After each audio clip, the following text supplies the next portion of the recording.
What does the Highland Scottish broadsword have in common with the Zulu assegai or Ikluwa spear? Let's find out. Hi folks, Matt Easton here, Schola Gladiatoria. So this is a Scottish style, it's probably actually British Army, British Cavalry, but it's a Scottish style basket hilted sword. We're going to come back to that in a second.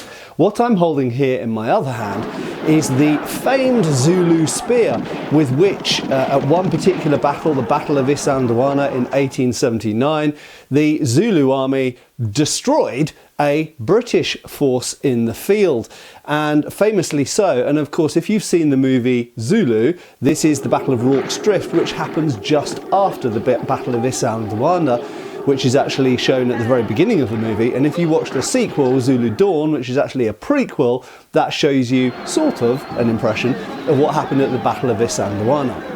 So this was the famed Zulu spear, devised by Shaka, supposedly. It is a shortened stabbing spear, one which is not designed so much for throwing or using at long range, but at using with a large Zulu shield. And that's where we come into the topic of this video. So I was doing some research actually on something else, and I came across a fascinating article which we're going to look at in a second here, which is called Bayonet versus Spear, or assegai, okay, as they often call it. So probably more correctly called an Ikluwa. It goes by various names, but in period sources often referred to as an assegai, which is actually a more general word for a spear. So when we're talking about bayonet, what are we talking about? Well, at this specific period, we are talking about not just something like this, but exactly this. This is the Martini Henry. It is a breech loading, the first British Army, well actually after the Snyder in fairness, breech loading rifle. You put your round in there, single round, close it, fire, boom, and you're ready to go again. Now, I know I don't fire that without a cartridge in there. A lot of you go, oh, the firing pin. Don't worry, I do have a suppressed thing which I normally use, but for illustrative purposes for one video, I thought no harm. Right, this is the socket bayonet. Now, for a long time, the British Army had trained with and loved the bayonet. And in fact, they were still widely used, not exactly this type, later type, were used still widely in World War I and indeed World War II. They were used extensively in World War I, in fact, for trench attacks and trench raiding, things like this, bayonet charges. And of course, the Japanese were still using banzai charges with bayonets in the Second World War extensively. But this type of bayonet in the 19th century had become regarded by some to be a little bit obsolete because we now had precision arms, as they refer to them. That is rifled breech loading long arms that could shoot accurately up to 1,000 yards. So why would you need a bayonet? Well, as history has shown, and I've shown in various videos, you still need bayonets because you still come into close combat, you still have to clear out houses, you still get charged by cavalry, you still have to take gun emplacements, blah, blah, blah. So there are lots of reasons why bayonets are still super useful, and why not have one if you can. It's not costing you anything. It might be costing the government something, but it's not costing you anything to have one on the end of your rifle. It doesn't really affect the accuracy or anything like that. So here we're going to look at the article, bayonets versus spears or assegai, and find out what is the point that they're making in this article, because it's actually very interesting and it will come back to the Highland basket hilt. So let's look at this article. It's from the Dundee Courier of Monday the 17th of March 1879, and we're going to do a physical test as well to find out if what they're saying is true. Bayonet versus assegai. That people are astonished in successive centuries by the same things is almost as old a reflection as that history repeats itself. Just now, while the defeat and massacre at Isandula, they write, we'd now say Isandwana, are in everybody's mouth, the military mind is sorely exercised at the failure of the bayonet against the charge of savages armed with short stabbing assegai. So that is this type of spear they're talking about. And a light shield. We'll come back to the shield in a second.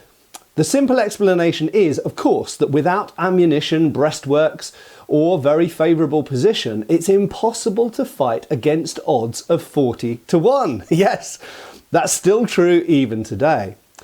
But the minor incidents of the combat at Isandula or Isandwana are nonetheless interesting. It's suggested by those to whom the bayonet is an article of English faith that by the time the brave 24th, that's the 24th Regiment of Foot, had fired away their ammunition, their rifles must have been too hot to hold in any effective position.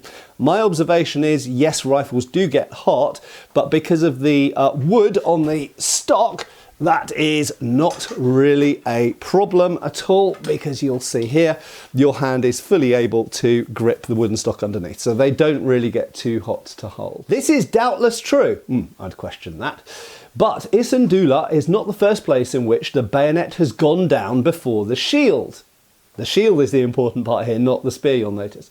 Arms of precision, rifles in this case, have of late years put the bayonet very much out of court, out of favour. The terrific fire of a modern battlefield makes the actual crossing of bayonets an event of rare occurrence. Yes, relatively true, especially at this time. Trenches changed that slightly. And the most English of all weapons, I think it's funny that they describe the bayonet as the most English of all weapons, because most people today would probably think of something like the longbow, but anyway, the bayonet was very much seen as a very English thing. The most English of all weapons has perhaps been too much neglected. Experience, however, has proved not only at Isandula and in Ashanti, that's another set of wars in Africa, that the lance or sword and shield have the better of the bayonet if the men behind them are equally courageous. In other words, if they're determined and they rush on, especially if they're more numerous. A demonstration of this fact took place at the Battle of Killiecrankie. Okay, now we come to the broadsword, we come to Scotland. So now we're talking about essentially Highlanders versus government forces, okay? So, and you'll notice they refer to these as claymores, so they're talking about basket hilts. And the standard armament of the Highlanders, the Highland charge, was a firearm which they'd discharge. Sometimes they'd have pistols as well. Then the sword and the targe, which is a small round wooden shield with leather covering, sometimes with a spike on the front. All England stared at the notion that the guards could not withstand the charge of Dundee's Highlanders. Bear in mind, this is the Dundee Courier newspaper writing this. Yet the explanation is simple enough. The line of guards was broken by the inequalities of the ground in the gorge of the Garry, that's the place, and the feeble musketry of that day, of that particular day, and the fact that they were using muzzle-loading muskets, these are breech-loading rifles, completely failed to stop the rush of the fierce barbarians from the hills, the Highlanders, who came down like an avalanche. The line being broken, the battle resolved itself into a series of duels.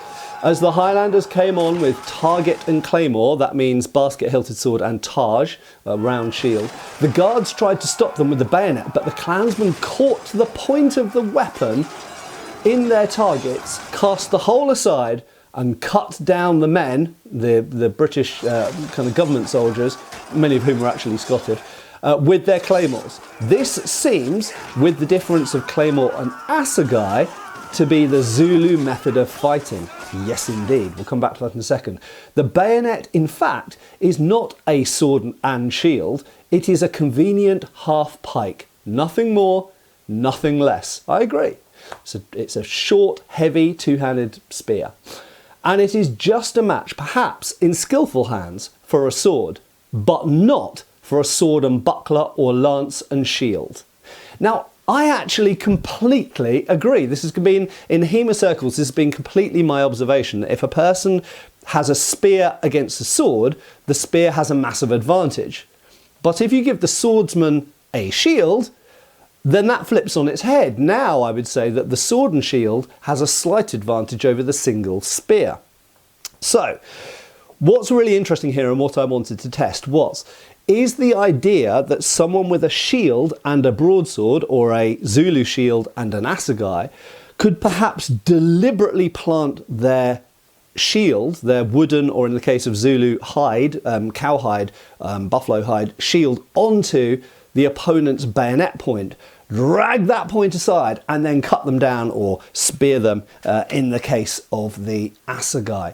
Is it plausible that you can plant your shield onto the point of a bayonet, thus rendering the bayonet, at least temporarily or for a short time, ineffective. I think we need to go and test that. So here we have the Martini Henry rifle with its long bayonet, triangular section attached there. This is an original antique. It's actually dated, let's see, 1877, so this absolutely could have been there at the time. It obviously wasn't Isandwana, because it wouldn't be here if it was. But here we've just got a representational target. This is actually a wooden shield made traditionally. It's not especially thick, but it's not especially thin. I've used it for other ballistic tests with Roman Pila and arrows and various other things like that. We're just going to see what happens if I do a few test thrusts on it.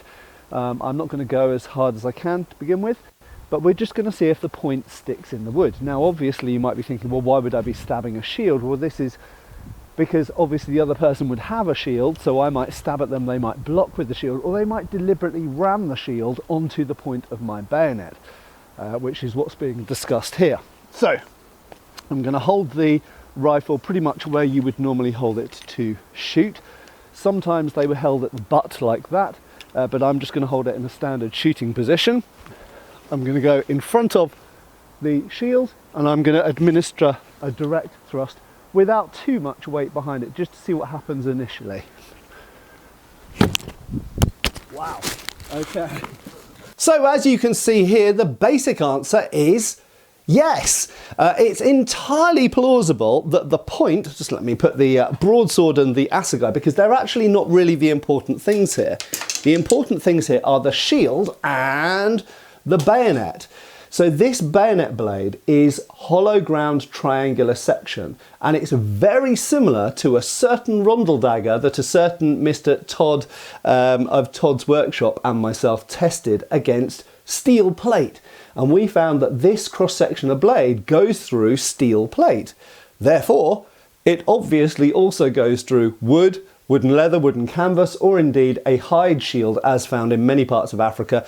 The Zulu shields are relatively light and relatively thin, so they're great for catching an opponent's weapon. Now, that in itself is a very interesting thing, because in the Zulu way of fighting, it was actually kind of evolved, not just for fighting the British, and in fact not really for fighting the British, it was evolved primarily for fighting other African tribes. Now, if the other tribes are primarily using spears and shields as well, what you really want is a shield that can catch and detain an enemy's point of their spear, which is very similar to a bayonet. So in fact, sort of by accident and sort of by evolution, what the Zulus devised was a way of fighting which actually worked very well, potentially, against bayonets. It didn't work against bullets, but it worked very well against bayonets. Because of course the same strategy of locking the opponent's blade into your shield, pulling the point aside and then going in with your own point, very, very effective. And of course, without belabouring the point too much, this has potential ramifications for how we look at the use of the shield in other historical periods. In the ancient world, Roman shields, Greek shields, not so much because they're bronze covered, but Egyptian shields, for example, that are often made of wicker. And indeed, if we look at shields using the medieval and Renaissance period, there are certain types of shield and buckler which do not seem to have been made, look at Viking shields for example, they don't seem to have been made for maximum durability, but they do seem to have been made of materials and in a way that would have caught enemy blades, which seems like a bad thing because the shield's getting destroyed, but a shield is replaceable. If you can catch and detain and grab, essentially grip someone's enemy's blade while you stab them with yours, surely that's a brilliant outcome. That is a great purpose of a shield. So, we're going to wrap up there, but I think we should start to see and think about shields not just as resisting weapons, but sometimes as catching and holding weapons.